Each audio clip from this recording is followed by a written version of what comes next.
Hello, listeners. My name is Donna Quo, and I am a board-certified psychiatric and family nurse practitioner.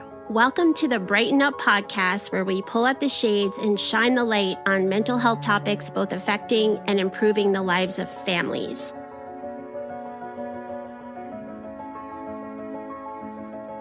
As we begin a new year and reflect on our values, along with changing old habits and creating new ones in an effort to live our best lives, having faith in this process is a must.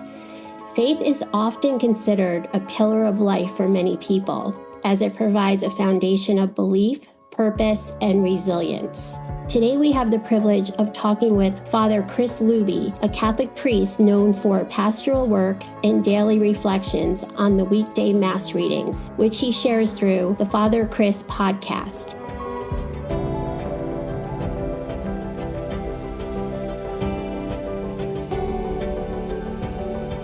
His podcast is available on platforms such as Apple Podcasts and Spotify.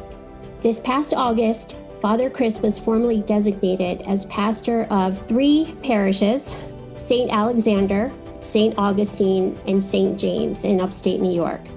Father Chris maintains an active online presence, routinely engaging with his community through social media platforms like Facebook and Instagram. Father Chris says the goal of his digital outreach is to strengthen the body of Christ. Welcome, Father Chris. So happy to have you here today. Can you please share with our listeners a little bit more about yourself, a little bit more about your passion, your professional experience, hobbies, pretty much everything? Give us the Cliff Notes and what attracted you to the priesthood. Well, thanks, Donna. It's great to be here. Thanks for the invitation to speak with you and your listeners today. I grew up in a very small town in upstate New York, about an hour and a half north of Syracuse, called Harrisville, New York. It's in the foothills of the Adirondacks, not more than 2,000 people. My graduating class had 30 people in it from high school. I graduated in 1988, and then from there, I went to Jefferson Community College in Watertown, New York. And then after that, I worked for a little over a year at a radio station in Watertown. After about a year working at the radio station, I realized that God was pulling me in a different direction. I felt that the Lord was calling me to be a priest. How does that happen? Well, I was fortunate enough growing up to have really good role models in my life. I have an uncle who's a priest, Father John Looby, who's still a mentor to me in so many different ways. A lot of vocations in my family. I have 2 aunts that are nuns. One is sadly deceased, and my father's a permanent deacon. So I grew up surrounded by vocations in the church, and working in the church, serving in the church, very attractive to me. And so, like I said, after about a year working at the radio station, I quit and I joined the seminary.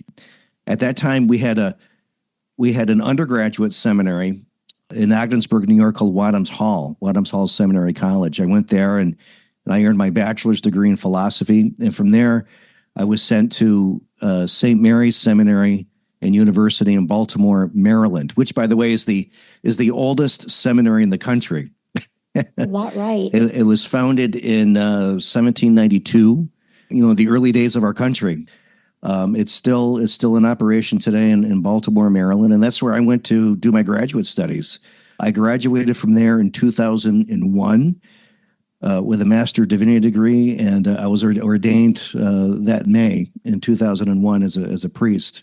So I've been a priest for almost 24 years. I've had many assignments throughout my diocese up here in upstate New York, the Diocese of Ogdensburg.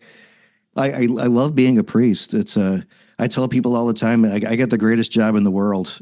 It's such a privilege being involved in people's lives, not just the good times, but also, the very difficult times when people are experiencing death or profound changes in their life, and they're seeking love and support. And it's great to offer that love and support to folks who are, searching for that love and support in difficult times.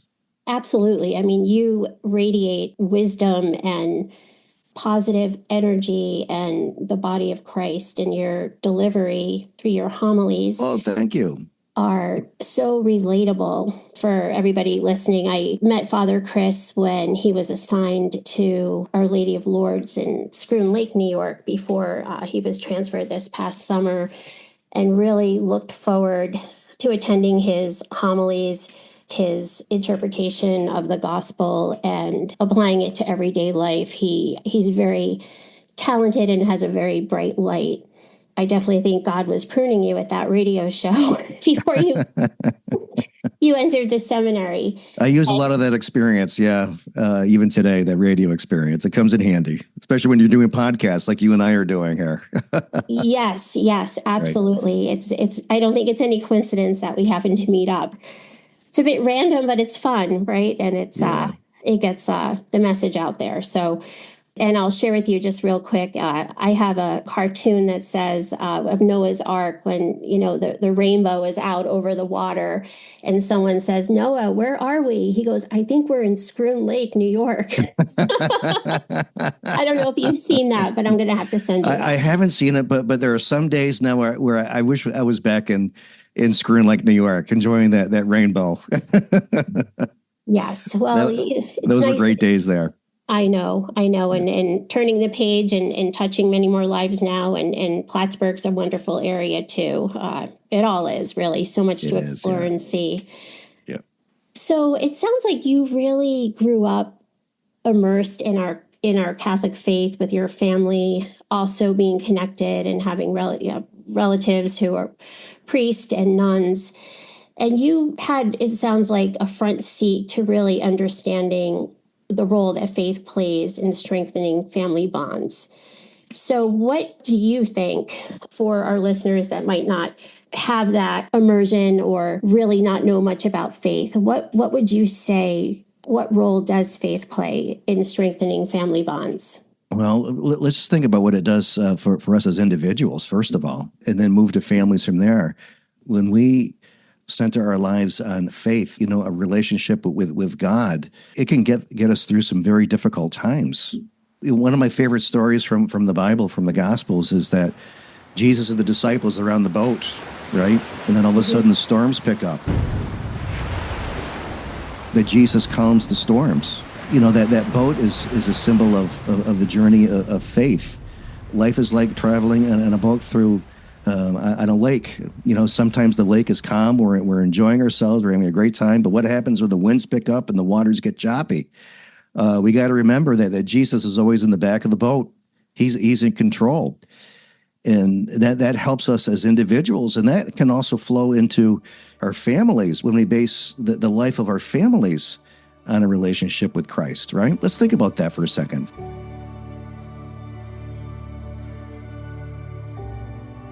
Faith provides a shared foundation of values, right?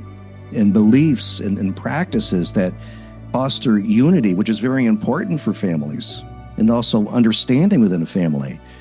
It creates opportunities for families to pray together and reflect on shared morals and engage in acts of service, which deepen their connection with one another, and most importantly, with God. The faith also teaches forgiveness, which is very important within families, because there's no such thing as a perfect family. There's always going to be disagreements and divisions, right? But forgiveness is very important, and we learn that the gift of forgiveness by being faithful people. It also teaches to be more humble and loving, which, of course, are essential in resolving conflicts and strengthening relationships in families. I think by anchoring a family in God's love, faith helps each member see their unique role and value within the family. Having faith that family member is a child of God, on their trusting that individual, I think especially trusting the process, leaning into it, and understanding that there are going to be ups and downs in life, that I think releasing the control to God and supporting each other in that belief. Yeah, I don't think we always give God a lot of credit, do we? I think we kind of take him for granted. When conflicts arise, whether in our families or elsewhere in our lives, at work or at school or wherever. We feel like that it's up to us to resolve the conflict. But we forget that God is always working behind the scenes, isn't he? We have no idea what God has up his sleeves. He's trying to help us to resolve these conflicts. I think it's very important for us, especially in the most difficult circumstances where there are severe disagreements, that, maybe we should just give this some time, hand it over to God, and let God take care of it too. Just soften the other person. Right. I've done that as well. Like if I've had an argument with a family member, I've prayed on it and said, can you please find a way to mediate this or bring us back together, and just giving it to God and working it through, not stonewalling it, but asking God for repairing the relationship. And there comes humility, which can be difficult too for a lot of people. So yeah, that makes perfect sense. As you know, we have 4 children, and 2 have transitioned into adulthood. And that's definitely a process, just letting go of that and not trying to, be part of their checkerboard per se, just kind of repeating over and over, God is in control, I can guide. And, I think we've done our job well, but it's their journey, their lessons to learn, and as individuals, because I definitely am one that tries to control, as I think a lot of people, as you said, we forget about God. We kind of put him on the back burner for He's sure. in control in the end. Yes. Ultimately, right? Yes. And that can be tough. That really It's can. tough. It's tough to, for those of us, and I'm guilty of this too, for those of us who like to be in control. In the end, we got to realize that God is really in control. I found that in situations, in relationships where I like to control things, where I have a need to control things, oftentimes I end up disappointed because maybe I didn't get the result that I wanted in this one project, or the person that I was relying on disappointed me. But we got to realize that God is really in control. He's in control of us who want to be in control, and the people that we feel that we need to control in situations. Absolutely. And that's very liberating and takes a lot of weight off of us as individuals. And I think it helps us to be more humble and patient too. Yes. With ourselves and the people that we live with and work with, and the work that we want to do. Yeah. Definitely. He's front and center. He's the crust for the pie, right? I hope it's an apple pie. I love apple pie. Yeah, me too. Me too. Especially with lots of ice cream and caramel. Oh, boy. Do we get a snack break in this podcast? I know. I wish I could just shoot one up to you there, but when I get up there this summer, definitely. All right. Is that a threat or a promise? A promise. Okay, great. So one of the central components to the Catholic Church's teachings is the importance of the family unit. As I listened to one of your gospel readings with the interpretation on your podcast, you reference the importance of family. It's a reality in today's society. Various circumstances, things happen that families can look, sometimes a little bit different to different people, whether that's like grandparents or other extended family. And you referenced the Brady Bunch. So I'm going to ask you just to share that correlation with our listeners, please. With the Brady Bunch? Yeah. Yes. Well, it goes back to what I said just a moment or two ago about, I think that the church considers every family holy, no matter what that family looks like. Because there are many types of families. I think oftentimes we all feel that the ideal family is the husband and the wife and all the kids, but oftentimes people are just brought together from all different walks of life, and their families too. And it's in those relationships that we learn how to love one another and serve one another and take care of each other and to forgive each other. All those values that we gain from being faithful people. It's lived out in the relationships that God has put in our lives. I like to think of our lives as a quilt, like we have different patches, and it's that divine intervention that it's not always a bloodline family member, but the right person can come at the right time that becomes your family at that time. And like you said, embracing that, being open to it. It can look different for everybody. It could look different for anybody, right? There's something that just came to my mind. Okay.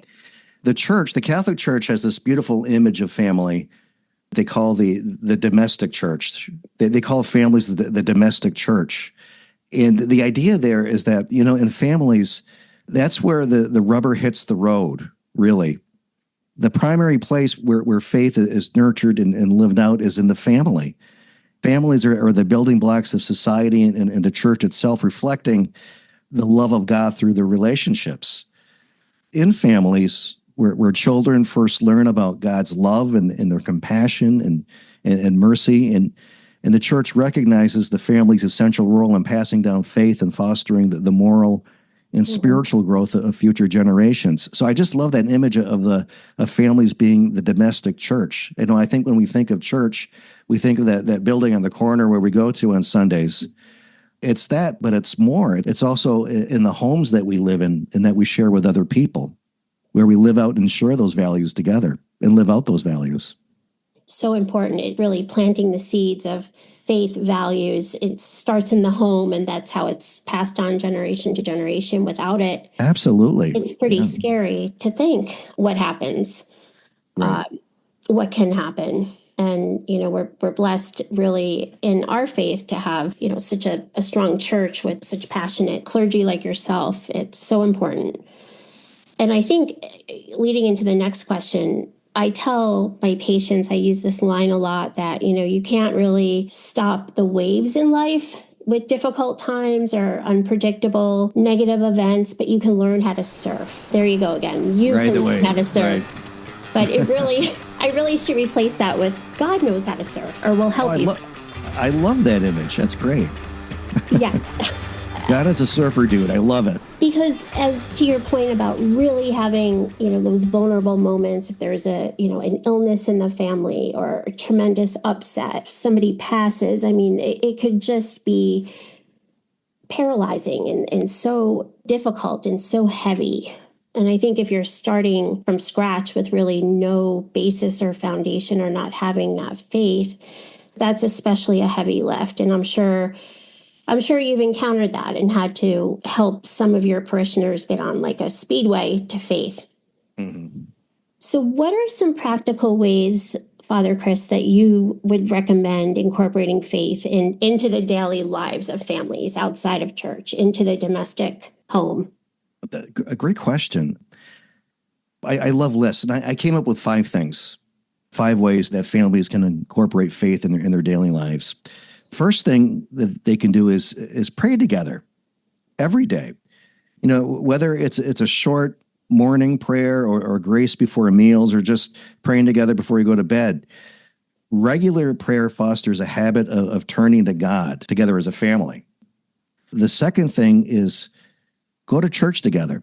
If you're Catholic, go to Mass together as a family. Go to church together. Participating in worship, and as Catholics especially, participating in the Eucharist together reinforces the centrality of Christ in family life. Number 3, celebrate faith-based traditions. Observe feast days. As Catholics, we have this beautiful tradition of honoring the saints. We encourage people to have a favorite saint or a patron saint. Maybe as family, besides celebrating birthdays, we could celebrate each family member's saint day. That's a great idea. And then the liturgical seasons like Advent and Lent, all this stuff creates meaningful family rituals that strengthen the family life, but also strengthen our relationship with God and one another. Number 4, serve others as a family. Mm-hmm. Acts of charity and service help families live out their faith in concrete ways. Get together as a family, volunteer at the local soup kitchen, food pantry. My brother, I have a younger brother. He and his wife have 6 kids. 3 of them are adults now. My brother and his wife and the 3 youngest kids, they spent the last year and a half in Honduras working as missionaries. Wow. In an orphanage. They give up their jobs, and they raise money to work with poor suffering children in Honduras. That's pretty amazing. That is amazing. Now, not every family can do that, obviously. That's wonderful, and I think it's a beautiful thing that they're doing.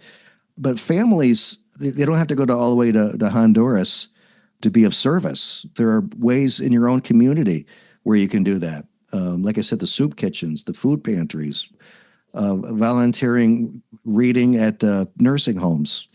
It's serving others and acts of charity help families live out their faith in concrete ways. And finally, creating sacred spaces at home. Mm-hmm. I think it's very important to have like a cross up at the wall, or maybe even having like a prayer corner with a crucifix, a Bible, and maybe a candle or two that can serve as a visual reminder of God's presence in that home. I think those are really beautiful recommendations and very achievable. Great ideas, great suggestions to embed the faith with family units and children, just really make them strong, like unwavering pillars of carrying it forward and doing so much good and building that relationship with God at the same time. Absolutely. Yeah. We usually grab a pizza or have dinner out once a week, kind of honor that meal, really the favorite saint and why, and have a child or a family member express why that saint is important to them. And the volunteer piece is amazing. And I think that's really cool that your brother went to Honduras. I can't even imagine how that influenced his children. I can, but I mean, it really is a profound experience, I'm sure, that they'll carry forever. Are they older, or how old are his kids? The three youngest ones that are with him are preteen and teenage kids. Amazing. I'd like to meet him sometime if he's ever in the same church. That's pretty cool.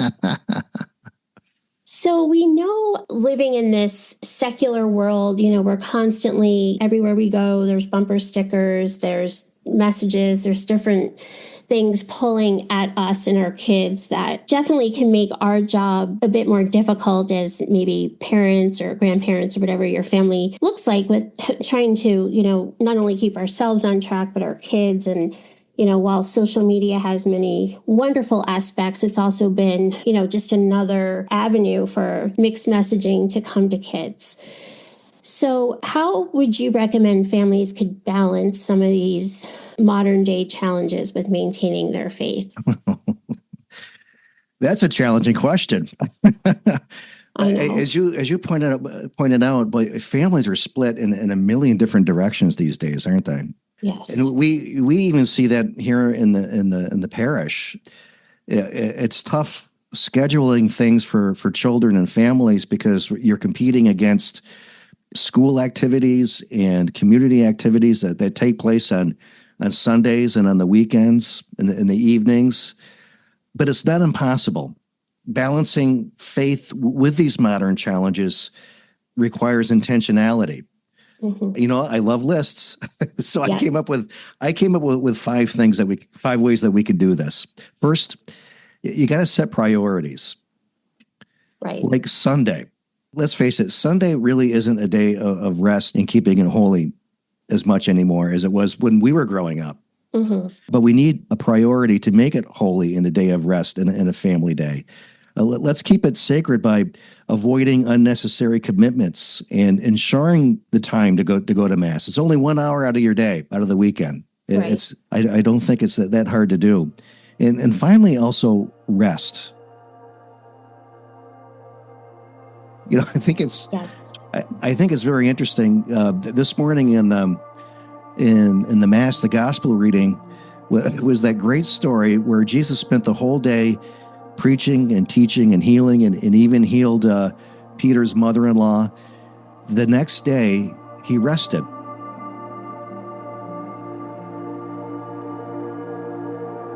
And prayed. And then after he rested and prayed, someone came in and said, "Lord, they're looking for you. It's time to get back to work." And then he got back to work, only after he took the time to rest and to pray.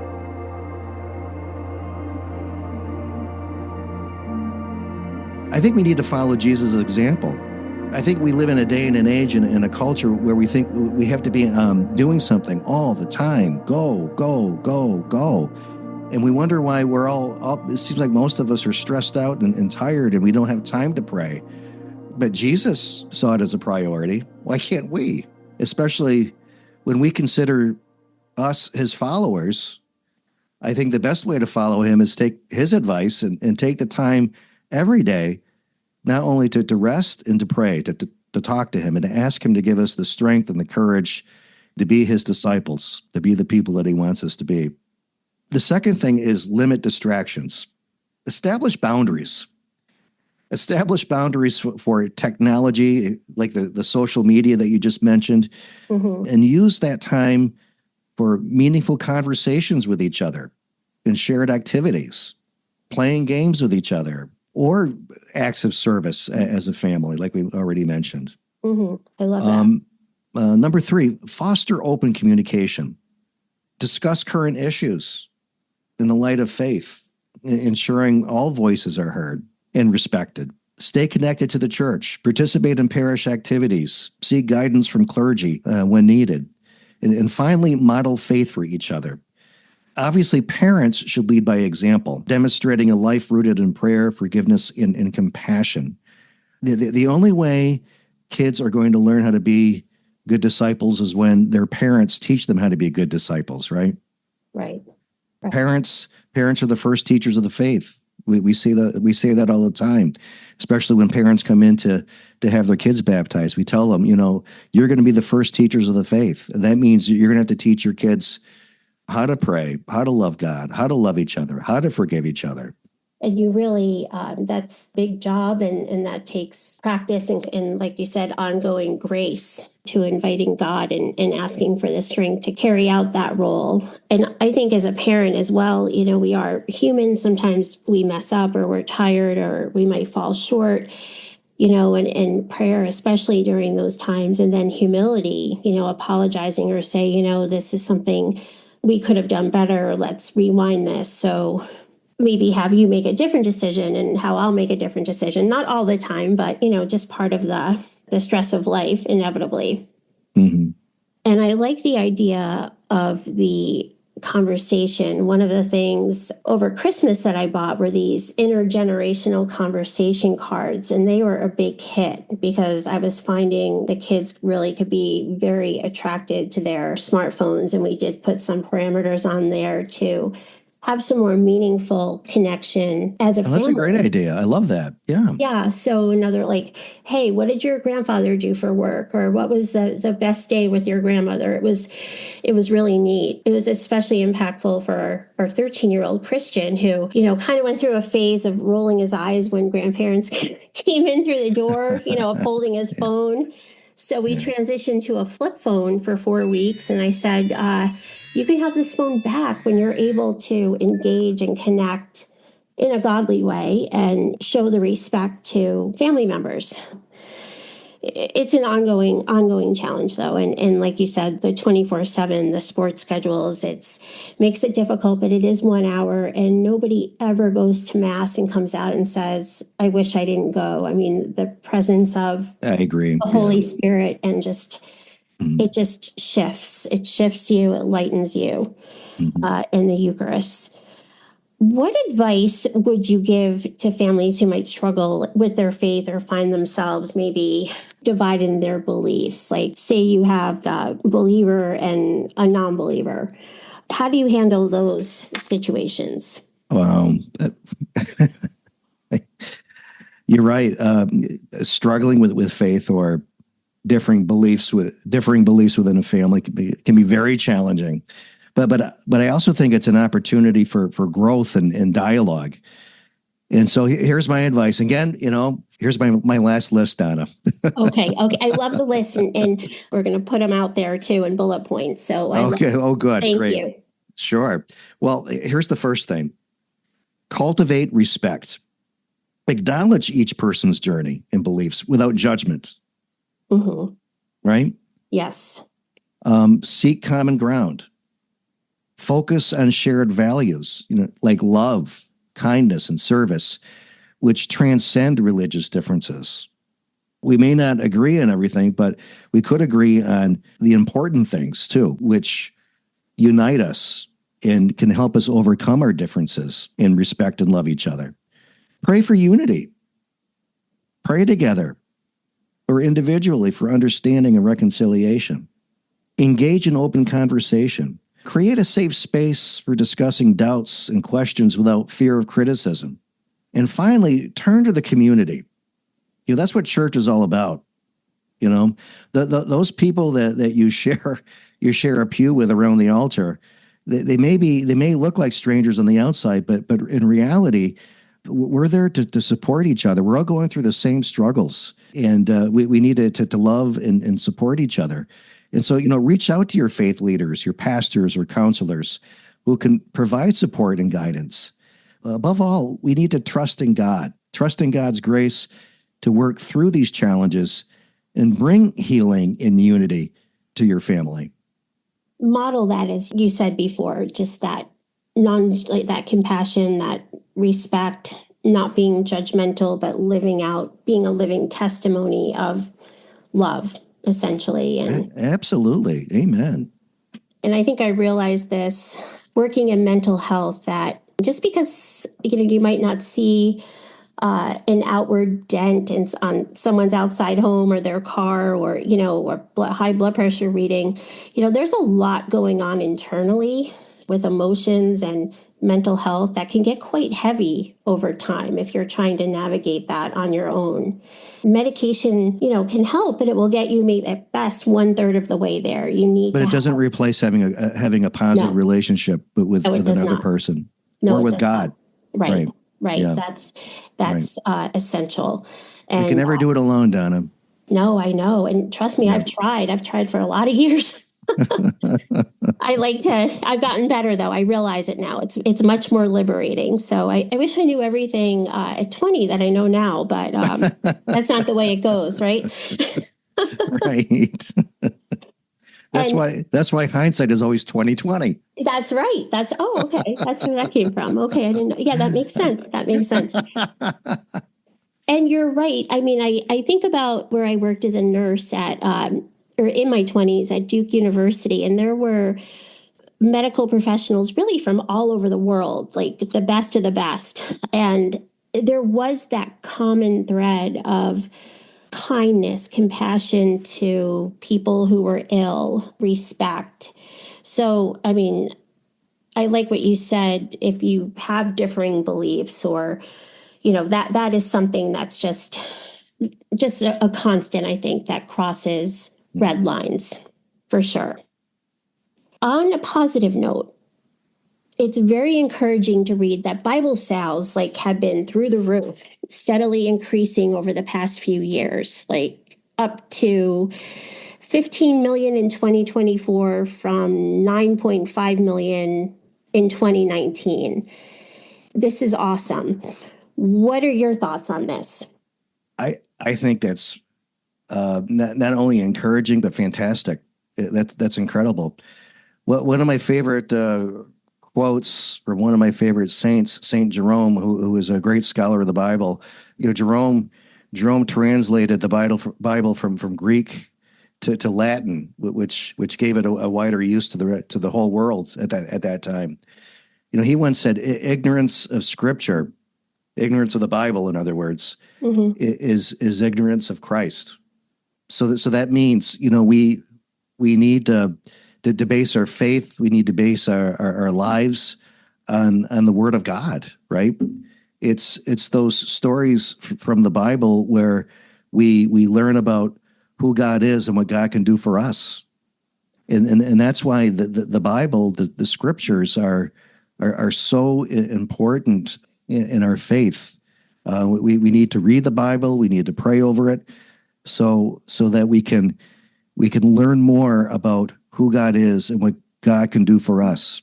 And by the way, we can never know everything what God could do for us. So that's why we need to remain faithful, especially during the struggles in life, the storms in life, reading the Bible and praying and staying close to our family, no matter what that family looks like, so that we could support each other through those difficult times.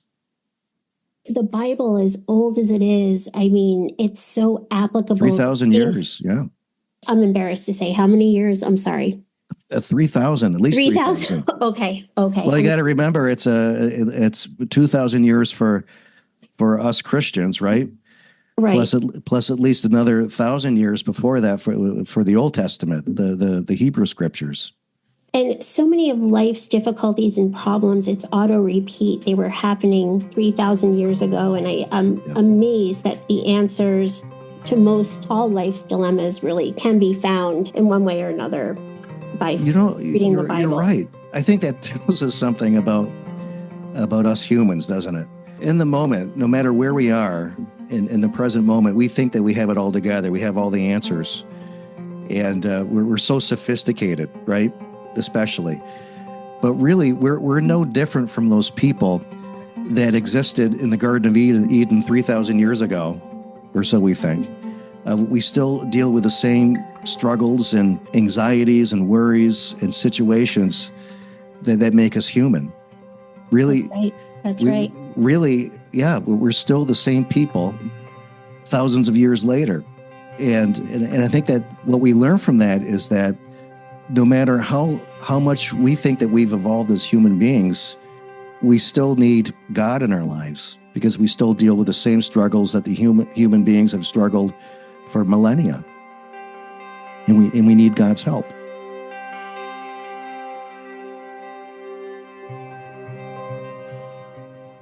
And there's no AI app that's going to fill that up. Really, it's God. No. It's God. That's right. There's no chat bot that can give us the answers to life, the universe, and everything, and how to be good and happy people. Right. It's a must. Father Chris, as we close the podcast, do you have an example of maybe a family that you've come across over your career where you witnessed a profound example of a transformation in a family that prioritized faith? Well, first of all, I got to say, I'm sad that the conversation is coming to an end already. I've had so much fun. It is fun. I know. I never like to keep people too long. This has been wonderful. I've been transformed by it. So thank you. Well, I go back to my brother. You should have one and start interviewing and people. Maybe I should. You've inspired me, Donna.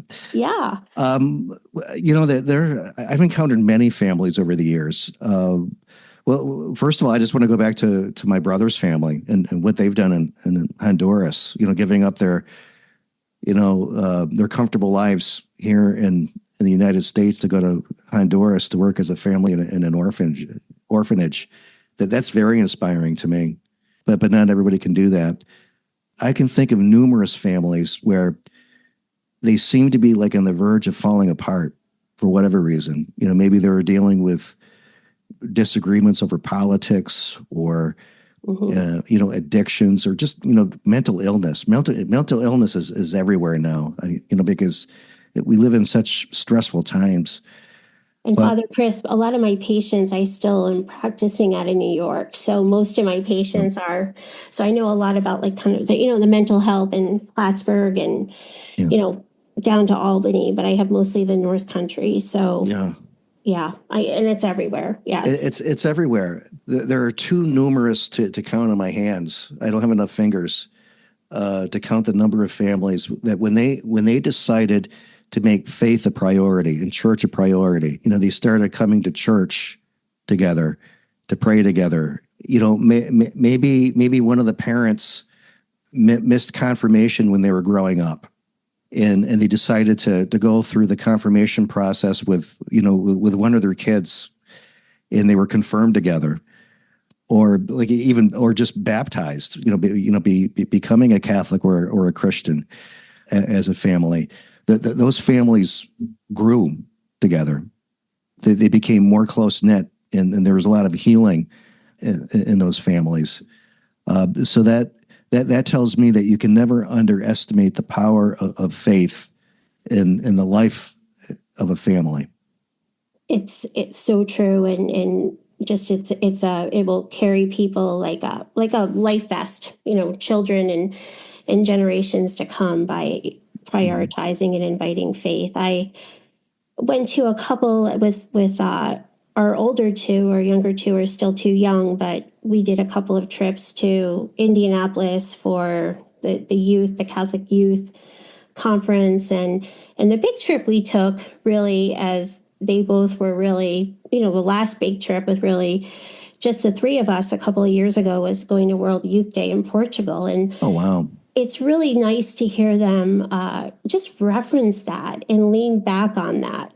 Because you don't, with kids and teenagers, like you don't always, you don't know how much they're absorbing at the time. They might not be talking or processing, but having those experiences or shared experiences, I think really potentially really will run deep inside of them and really, help them through their lives, the good times and the more difficult ones for sure. Mm-hmm.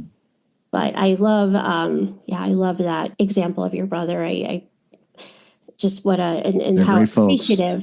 how appreciative I'm sure those children were in Honduras. It's so different. We're incredibly blessed and lucky to even be living here in our country compared to most parts of the world. This has been so helpful, Father Chris. I hope that you will be a regular guest as various Me topics come up. too. This has been fun. Yes, anytime, or if you think of something that you would like to share and, want to test out the platform or, just let me know. It would be fantastic. I'm not as entertaining as Joe Rogan. So he's got, I thank God for that. I know. To keep them like around 30, 40 minutes. So I'm not like cutting you off, but I could talk to you all day. But this has been wonderful. I can't wait to continue to listen to your daily reflections. For people that don't have time to read the Bible, that's a great option. Tuning in to Father Chris, the daily gospel readings, and a 2 to 3 minute discussion on it, and so relatable and really every message he delivers has creates pause for thought and I know can apply to everyone. Well, thank you. Thanks for listening, and thanks for having me on here. This is I had a lot of fun speaking with you today and your listeners. Thank you, and I'll be sending you some sort of sunflower gift. Oh, good. I can't wait. Thanks. All right. Well, don't work too hard, and All right. I'll look forward to talking to you again soon, Father Chris. Thank you. Thank you. Thanks, Donna. God bless. God bless. Bye-bye. Bye-bye. Thanks for tuning in today, friends. We appreciate your time and attention and hope you can share this podcast with someone you love or care about. Until next time, remember to live on the bright side of life, like the sunflower who chooses to face the sun. Take care, everybody, and we'll catch you next time.